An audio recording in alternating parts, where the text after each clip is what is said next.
Hey investor friends, I'm Michelle Markey and welcome back to my channel. If you haven't already, I'd love if you could please like and subscribe to my video and YouTube channel because each of your gifted likes helps the YouTube algorithm to spread my content's cheer to other people who are interested in learning the same thing as you are, and I greatly appreciate it. Thanks. If you're wondering what kind of unique gift you can get someone this holiday season, consider the type of gift that keeps on giving, such as stocks, cash, and other financial assets that have the potential to keep compounding for years to come. And some of these ideas include gifting shares of stock through your brokerage account, whether or not they have the same brokerage account or another, it can be done. And also you can give cash through various means, and you can give various other kinds of financial contributions to retirement or education savings accounts that other people may have, as well as for the innovative gift givers out there, you could also choose to give some online digital collectibles in the form of cryptos and NFTs. So I'll talk more about all of these potential ideas, and I hope you enjoy. Since it's already difficult to come up with creative things to get for someone during the holidays, why take the risk of being potentially out of touch with someone's materialistic desires, like in getting them an Amazon Echo Dot that they may already have or may not even want, and instead of spending $35 on something that has the potential to be obsolete in a year or two, you could instead put that $35 toward buying 1% of Amazon stock in the form of a fractional share or stock slice, and contributing that fraction of share to someone in a custodial account that's free and doesn't have any maintenance costs or doesn't have minimums to keep open, and also has zero commissions through brokerages like Schwab. And none of this is sponsored, by the way, but that's one way that you could give a gift that has the power to keep on compounding instead of something that will gradually lose value and interest in the person who receives a gadget that they may or may not really want. And you could have your dollar go way further in giving someone a stock slice instead of some tech gadget. While we've been conditioned to want to give tangible gifts that have been gift wrapped that the recipient can then rip open and we can immediately see either the joy or disappointment in their eyes, when it comes to giving stocks, this is not usually in a tangible form because the share ownership is registered electronically, although back in the day, people used to give more paper certificates, and while you could still do that to some extent, like you could go to some third-party vendor where you're mostly paying a marked up price for the privilege of having, say, a paper certificate of Tesla, but you'll probably pay above market price because you're mostly getting a fancy frame and nice paper stock on which the certificate is printed, and that gives you this tangible feeling that you can now give this certificate to someone else. But let's say I want to give Disney stock to someone.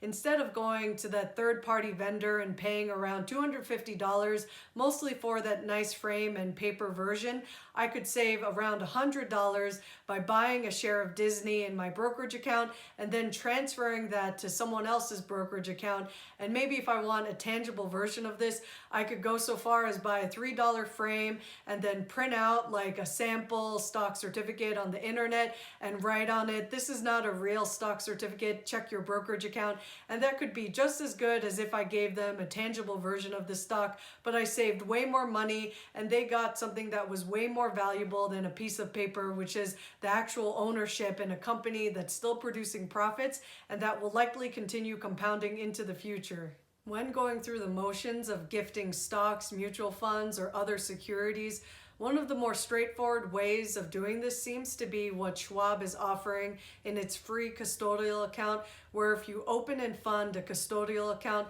in the name of a young person, usually a baby or a kid, you can then fund that from your own bank account, and then you could choose to purchase the stocks or fractions of shares through that way, and then that will be in the kid's name and you could continue to fund it and contribute, and then they'll be able to have their investments grow even without them directly controlling it until one day they're of age, and then that account can go to them to fully be in charge of. But in the meantime, that seems to be a relatively easy way of doing it, and there are other ways that you could contribute to the investments of young people, such as if you want to contribute to a 529 college savings plan. And although you can't pick individual stocks in those because they already have certain kinds of funds that parents could invest in, you could go to something like UGift and contribute to a 529 college savings plan for a young person. And another way, separate from opening custodial accounts or contributing to 529 plans,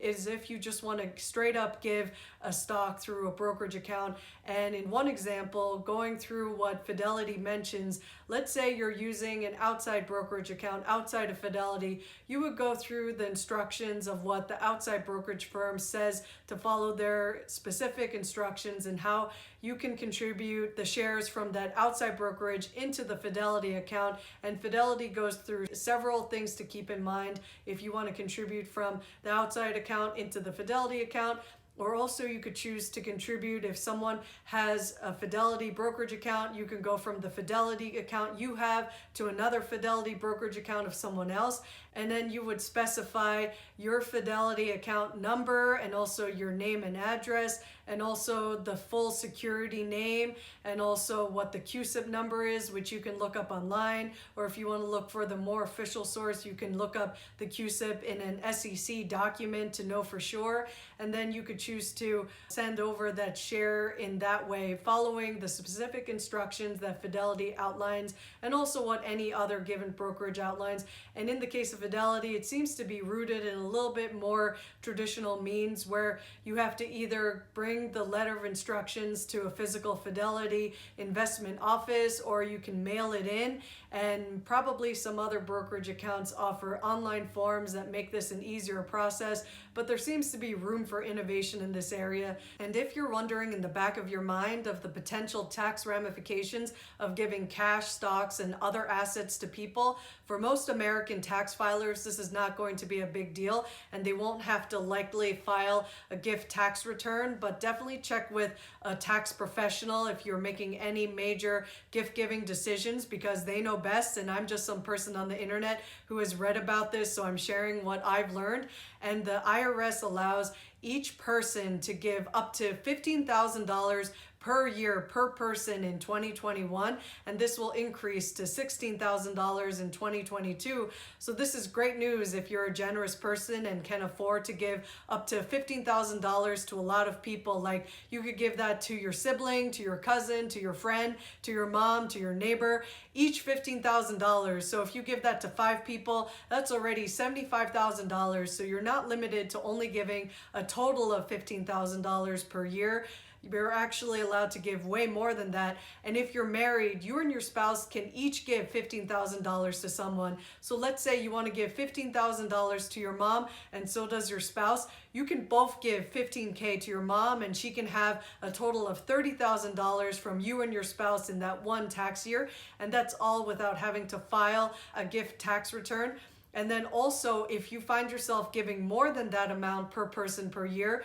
you can also go for the lifetime exclusion for 2021. That's $11.7 million, where as long as you don't exceed that lifetime exclusion, you won't have to pay between 18 to 40% in taxes in excess of the $10,000 to $1 million that if you go over that total lifetime exclusion that you then would have to owe. And also, for 2022, that will be increased to $12.06 million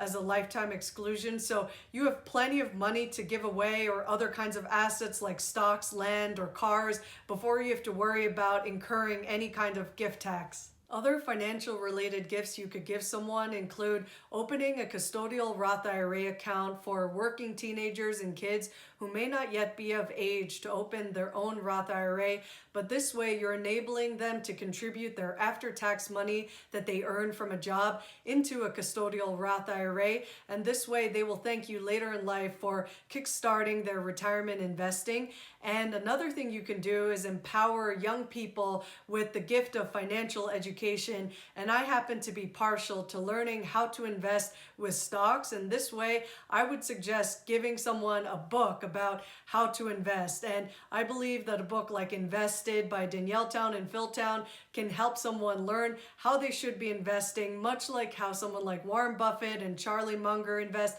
some of the greatest of all time investors. And that's a really good way to kickstart someone's ability to invest as well. And then other things you could do if someone just has cash and they're not yet ready to invest it, maybe you might consider helping them open a certificate of deposit account, and you could also do this in a custodial way. And while certificates of deposits don't yield a lot of interest yet, like they're around the 0.55% to 0.7% range for maybe a year or two, which is kind of really low, it's sort of better than nothing than just having cash sitting in a savings or checking account that doesn't generate any interest. And otherwise, you might want to direct them to checking accounts where they might get an opening bonus of over $200, or maybe you want to direct them to a checking account that might generate 1 to 4% in interest. I know it seems too good to be true, but it actually is true, and that's with T-Mobile checking. So consider these creative ways of helping someone to create more cash